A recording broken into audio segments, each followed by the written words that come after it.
24-এর গণ আন্দোলনে, ছাত্র জনতার আন্দোলনে আমরা বিশ্বাস করেছিলাম, মনে করেছিলাম আমরা বুঝি দাবিদার মুক্ত হয়েছি, কিন্তু আমাদের মাঝে এখনো যে দাবিদার লুকিয়ে আছে।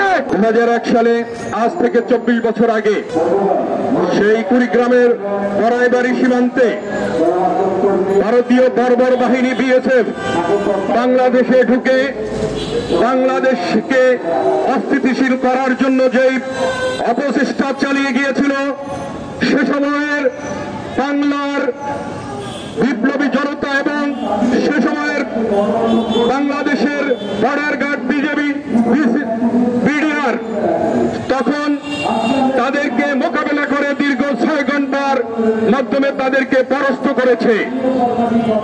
আমরা এটুকু বলতে চাই, সেই সময় বাংলাদেশের বর্ডারে যারা ছিলেন বিডিআররা ছিলেন দেশপ্রেমিক।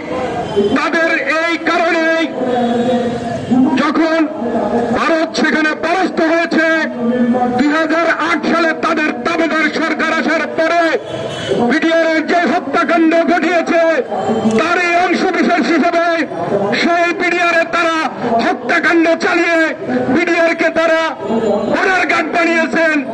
আমরা এর তীব্র নিন্দা এবং প্রতিবাদ জানাই। সে সময়ের সেই বাহিনীকে তারা পুতুল বাহিনী হিসেবে পরিণত করেছে। আমরা বলতে চাই, বিডিআরের সেই পূর্ণ নাম বিডিআর হওয়া উচিত।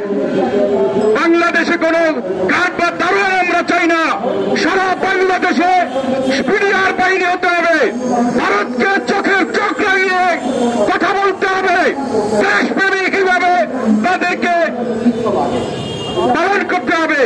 আমি বলতে চাই, সেই দাবিদার গত 15.5 বছর দেশকে নতুনভাবে ভারত যা চেয়েছে তাই দিয়েছে, কিন্তু 24-এর গণ আন্দোলনে, ছাত্র জনতার আন্দোলনে আমরা বিশ্বাস করেছিলাম, মনে করেছিলাম আমরা বুঝি দাবিদার মুক্ত হয়েছি, কিন্তু আমাদের মাঝে এখনো যে দাবিদার লুকিয়ে আছে, এই দাবিদারদেরকেও আমরা ভারতের মদদে চলতে দিতে পারি না।